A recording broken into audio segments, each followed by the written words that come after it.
the woods, so hopefully you really get these ones down. So we have a smaller one here. Does anybody know what tree this is? Doesn't have many leaves left on it, but it has pretty distinct bark. And the big one that's kind of in the background there with that dark, really deeply furrowed bark is the same kind of tree. Black cherry? No, that's a good guess. Got one of the words right. So it has compound leaves. The black cherry does have dark colored bark just like that, so it's easily confused with this one. But it's a black walnut. Okay, so black walnuts have compound leaves. You can see the leaves here on the end. So that whole, you see what looks like a lot of leaves, those are leaflets, and all of those leaflets make up one leaf. So there's lots, that's called a compound leaf, which is a term you have to know. And then that dark, deeply furrowed bark is a giveaway for the black walnut as well. This one is a younger one, so it's harder to tell. The bark isn't as dark and deeply furrowed, but you can still see some of the leaves up there on the end, compound leaves. And you can actually see the black walnuts hanging off right there. There's just a couple that are left on the tree. But it will drop a lot. Another good wildlife tree, another native tree, and provides lots of good food. And it does have compound leaves, and some of the other ones we're going to cover also have compound leaves. So your ashes also have compound leaves, and hickories. So notice that these have more leaflets.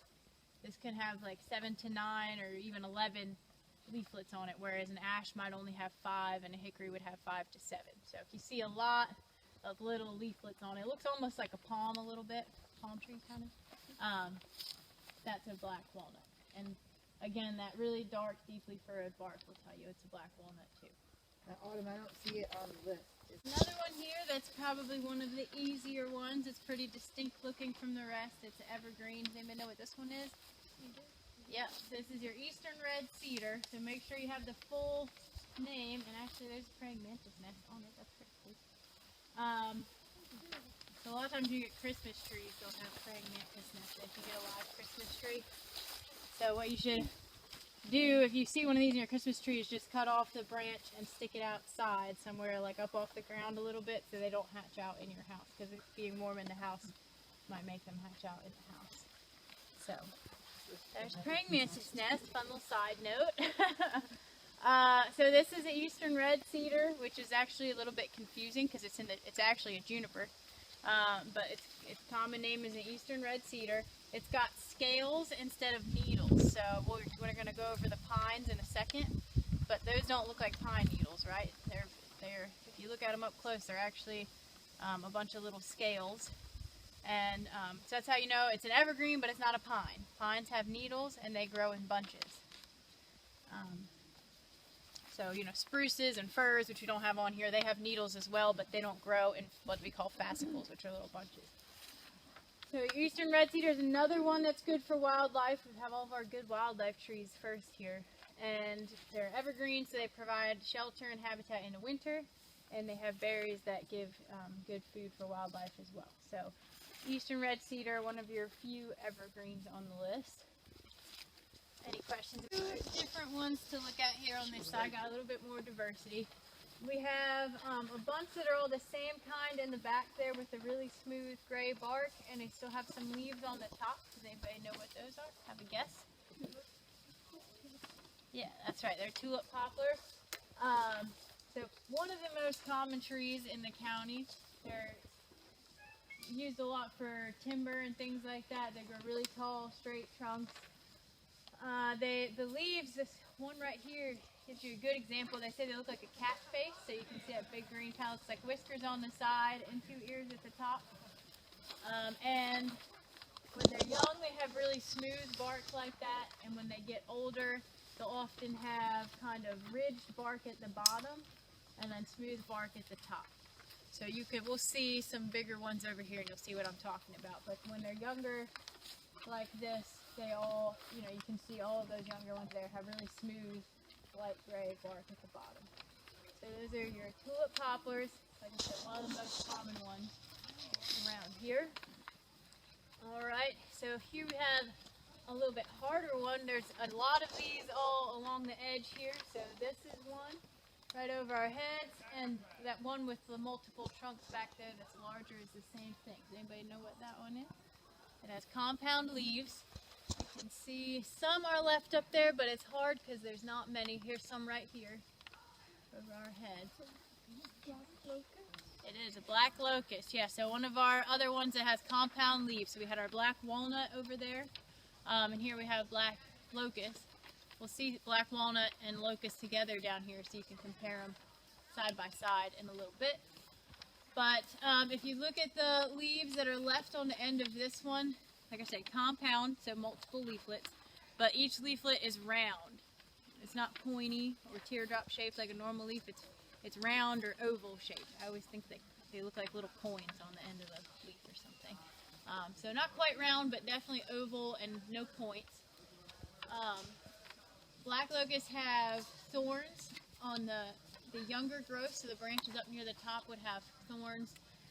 And I think that they're one of the easier ones to determine by bark even without leaves, because you can see the younger ones. Again, a lot of young trees are hard to identify by bark. When they get older, they kind of become more distinct and easier to tell. But your older one over there has light colored bark that's really deeply furrowed. So it's got real deep ridges in it. So it looks a lot like the black walnut bark, but it's a lot lighter. So your black walnut bark is going to have those deep ridges, but be really dark colored. If you remember that big one over there was really dark colored.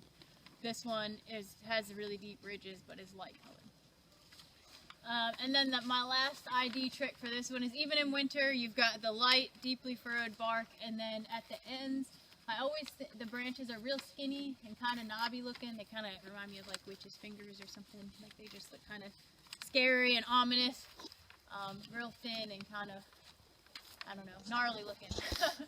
And you can see the little thorns on there. Alright, so does everybody feel like they have a good grasp of it? Is, yes, black cherry. So, this one is a little bit different bark-wise, but pretty typical, I suppose. The bottom doesn't look quite as dark as it usually does on a tree this old and this size, but an easy way to bark black cherry is another one that's pretty easy to tell in the winter, even without leaves, because the bark, they say, looks like burnt potato chips. So this one is leaning over, so it's kind of hard to see the bark at the bottom. Not sure whether we'll see it. And then the leaves of black cherry, I think, are pretty non-distinct. They're kind of just like your typical leaf. Like when you think of a tree, that's what you think of, right? So teardrop shaped, waxy, exactly. So that's a good point. They're waxy, and they are they're serrated on the edge. So they have little teeth. That's one way. Another one that looks very similar to this is a black gum. So that's another one that kind of just has your very typical boring teardrop leaf shape, and you might look at it and say, there's nothing about that leaf that that stands out to give me a clue as to what it is. But the black gum is a slightly larger leaf than this, and it's really smooth on the outside, so it doesn't have teeth. Black cherry have these little teeth on them, so think about, you eat cherries with your teeth, so black cherries have teeth or serrated edges. Alright, so burnt potato chip bark, waxy, teardrop-shaped leaves with tiny little serrated edges on the sides. Most of the canopy trees are here. So not including this one with the green leaves, but all of these are all the same kind, these canopy trees. Does anybody know what they are? One that we've already gone over. Which one? So not black walnut. So black walnut is actually the one over here with the leaves still on it. So remember the one that I said looked like it had like real skinny, kind of looked like witch's fingers on the end? Locust, right? So do you see the difference between all of these over here, real skinny, pointy leaves, and then over here your black walnut still got the leaves on it, and you can see that it's a pointier, much bigger leaflet compared to these. These are getting pretty, dead and wilted, so it's hard to see them, but you can see the shape is smaller and more round. So here you can kind of compare the black locust to the black walnut. scenario, I would say, to identify are the ashes. So the ashes and the hickories look very similar. They both have compound leaves, but they have a slightly different look. And so does everybody understand what I mean when I'm saying compound leaves? Right, so a lot of the trees we've covered have compound leaves. Your black walnut, a lot of leaflets all on one single stem. Black locust is compound leaf. The ash is a compound leaf, and the hickories are all compound leaves. All right, and so your tulip poplar is just a single leaf. But so an ash and a hickory are two of the most difficult to tell apart, and you know, of course, there's 5 different kinds of hickories and 2 different kinds of ashes. So even if you can get hickory and ash separated, then you've got to figure out. You can try to figure out the difference between all of those. But we're just asking you guys to know the difference between ash and hickory. So they both have compound leaves. This one here, the small one with the light colored bark, and that one with the bigger, kind of waxy looking green leaves. Those are both ashes.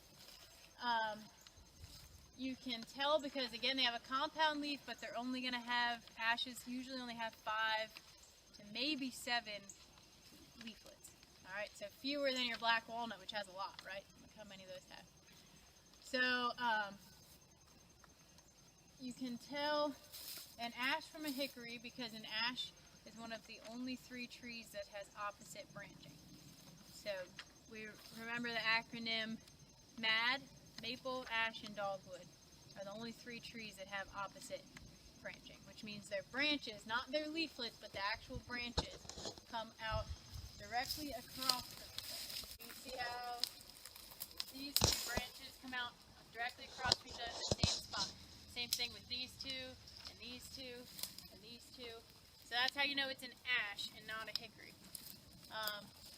Otherwise, the leaflets look pretty similar, although it's going to be hard to tell now because they're dead. But an ash, the compound leaves are pretty much all the same size. In a hickory, they're kind of bigger on the end and they get smaller as they go down, so it almost looks a little bit hand-shaped. You kind of have to get an eye for it and look at enough of them, and eventually you can just kind of tell by the general leaf shape whether it's an ash or a hickory. But if you can find that, this is a really good example of opposite branching.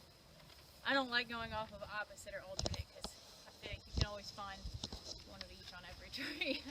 So even if it's a hickory, I feel like you could find a spot where it's alternate or opposite, and on an ash you can probably find some that are alternate. So it's a little confusing, but usually I'd say if you can find a couple instances where it is opposite, and this one has a lot, then it's probably opposite, and it's either a maple, ash, or a dogwood. Alright, so that is one of the harder ones. I believe we'll see a hickory when we go in the woods over there in a little bit, so I'll try to point out the differences. But try to remember what that ash leaf looks like. And again, they're the darker green, bigger, waxy ones in that group over there. Actually, I think, well, we'll wait till we go to a spot for the hickory. Example, a little bit better example of the ash leaflet. Anybody? So this one's missing its one last leaflet there, but that's what the ash leaflet looks like. So you can see they're not as pointy as the black walnut. So they're more round shaped, and a little bit, they kind of get fatter, they're teardrop shaped. And being able to see the leaf veins like that is another, they kind of are, they don't run straight out to the edges of the leaf, they kind of curve up a little bit, so that's a characteristic of an ash, whereas a hickory would run straight out to the edge. Alright, so this is your ash, and I think these are all green ash for anybody who wants to know the difference. Where you break this off, you look at the leaf, what they call the leaf scar. There's like a green area where you can tell it's broken off, and if it's flat on top, it's a green ash, and if it's horseshoe shaped, then it's a white ash. So if you can reach a leaflet and pull it off, then it's easy to tell, but a lot of times you can't, and then it's really hard to tell. You guess that. This one? Let's go like big to small. Right, so is an ash. It's compound leaf, right? So you know that narrows it down. We've got lots of leaflets, so it could be a black locust, a black walnut, an ash, a hickory. So how did you know it wasn't a black locust? What do those leaflets look like? So locust is going to be much smaller and more round, right? There are little oval leaflets. These are big and teardrop shaped. So how did you know it wasn't a black walnut?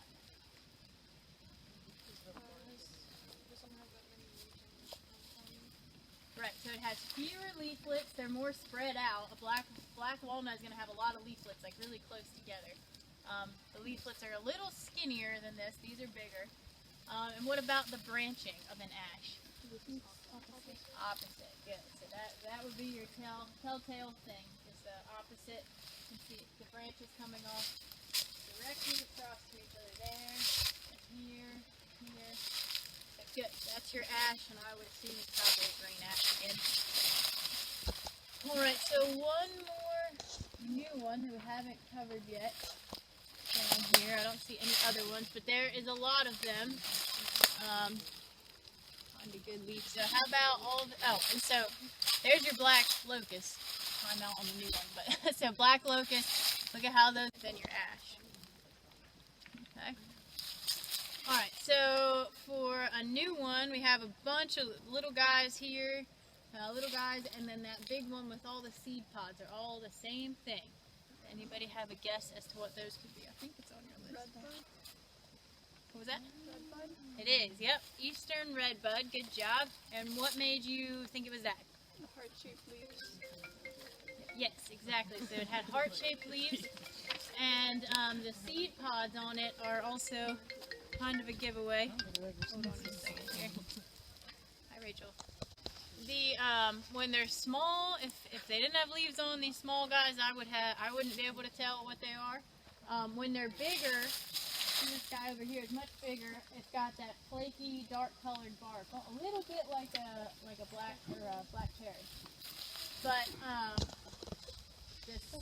the top branches in a black cherry would have those horizontal stripes on them, kind of like a birch, and your redbud's not going to have that.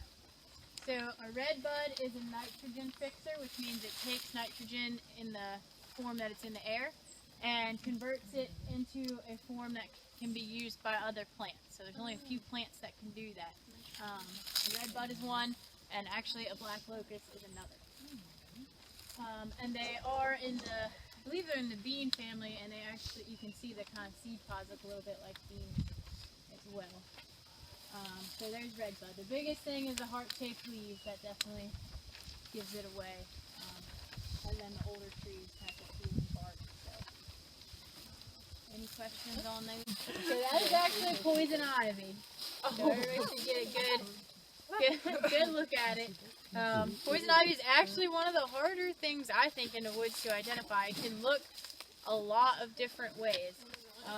When it's older, it'll have super hairy vines. This one you can kind of see they're just starting, but it's younger, so it doesn't have that much. But it's the 3 leaves. This one's missing because it's losing its leaves, but you can see back here it has 3 leaves. So keep an eye out for that. But it can look a lot of different ways. Sometimes it's toothed, sometimes it's smooth, like this is smooth, but sometimes it'll have teeth at the tip of it, so heads up for that. Alright, so does anybody know what this tree is? This one. It is sassafras. How did you know that? It does have sassy leaves. It's got 3 different, it's so sassy, it's the only one that has 3 different types of leaves. 1 or 2 types wasn't enough for this one. It had to have 3. So if you look up, you can see if you can find all 3. So it's got one where it's got 3 different big lobes, one where it looks like a mitten that just has a thumb, and then one that's your standard teardrop leaf shape. So if you look up, you can probably find all 3.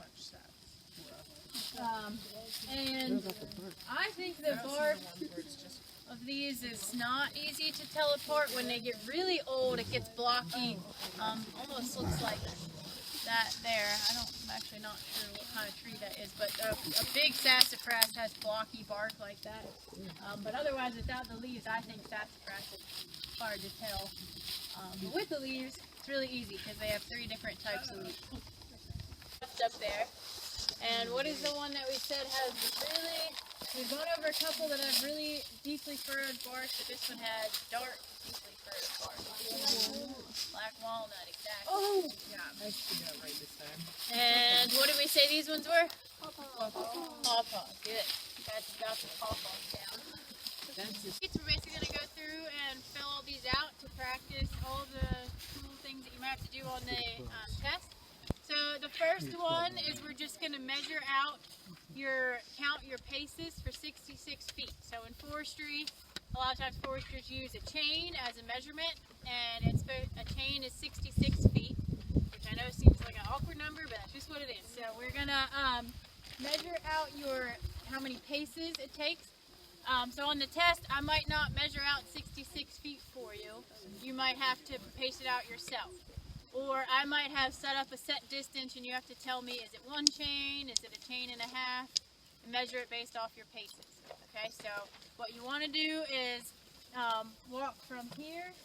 So this stick is measured to that tree that's flagged and pinked a little bit in the woods. And there's a stick over there by Mrs. Subda, and it's for that tree on the wood edge with the pink flag tied on it there. So what each of you will do, have like probably 2 people on your team. Maybe you do it down and back so you get an average. And again, have 2 people so that you're not just going off of 1 person because it's a little bit subjective. Alright, so you're going to walk there and you're going to count every time the same foot falls. Alright, so you're not counting every step, you're counting only your left or only your right. Okay, so, let's start. Yeah, 1, 2, 3, 4. Alright, so you're just going to take normal steps, you're not taking like big steps. Alright, so everybody measure that out. We're going to have to, like I said, rotate. We can have some people start from here, some people start from there, and have at least 2 people on your team do that and write down how many it is on your sheet. How many of these are Alright, everyone's up. We're going to do this. brand new, man? Yeah, we got ones and the numbers rubbed off like 2 times a year. We had to write them on with a Sharpie. Yeah. Forestry suppliers. That's where we got it from. And they wouldn't even give us new ones. Skeleton! I know. These So you're saying that's what's going to happen to that? No, I'm saying these are like, ours are metal. These are nice. Oh, yeah, I don't want them. There's actually 3 trees that we marked, so you'll measure the DBH of all 3. There's the one that you guys walked to, the one that your groups walked to, and then there's one more marked in there. So we'll kind of rotate around. Make sure you measure the DBH at all 3. Okay. What does DBH stand for? Diameter and breast height. Right? So most people, it's 4.5. Well, it's 4.5 feet, which with most people around here, if you're short, you have to adjust. But I know on me, it's right here. All right. So for you, it might be like at your forehead. For tall people, it might be more down here. All right. So you are going to use. Hey guys, everybody pay attention for a second, okay? So you are going to use the side that looks like it's not real inches, right? They're calibrated to measure circumference, but automatically convert it to diameter, right? So you're going to measure the circumference, but it's going to tell you what the diameter is. So use this side that says diameter in terms of diameter. What does it say? Diameter equivalence of circumference. All right. So what you're going to do is at this height, you're going to measure your tree. This is the Charlie species of tree. And notice that you don't start at the end, you start at the first line, which is way down here. Alright, and you measure it to tenths of an inch. So Charlie is 15.4. Alright, so that's what you would write down. But notice I measured at this height, not down here. So go ahead and do that. Uphill. Okay, so if the tree is on a slope, make sure you measure on the uphill side. And if there's a major split below 4.5 feet, then you measure below that major split. Okay. All right. So to do number 3, which is total tree height. So the difference is the clinometer is going to tell you the total tree height. All right, so you're going to measure from the very bottom of the tree to the very top. So if your top of your tree is like an umbrella, you're shooting for that top point. After we do that, we're going to use the Biltmore stick to figure out our the merchantable logs. So that is how many logs. It's not the total tree height. All right, so we're going to do clinometer first. How far away from the tree do you stand when you use a clinometer? 66 feet, right? And Charlie and I are so nice, we measured it out for you already. So you are going to stand with both eyes open. I'll do this first. Over a little bit. I guess you want to come in so we can watch what odds are. Alright, so we're going to stand at your 66 feet. You're going to keep both eyes open. Alright, and you're going to line, if you keep both eyes open, you hold this up to whichever eye you want. I do my right eye. And there's a black line. And so you line that black line up with the bottom of the tree, and then you read the numbers on the right-hand side. Not the left, but the right. Alright, and notice whether or not it's negative or positive. So as this tree is downhill, so it's giving me a negative reading. And it looks like it's about -9 in this case. Alright, and so you remember -9, and then you shoot up to the top. Remember the very top of the tree? The sun is blinding me. And shoot for the very top, again with the black line, and then read the numbers on the right-hand side. Looks like about 50. So, and I said -8 at the bottom, right? So you would write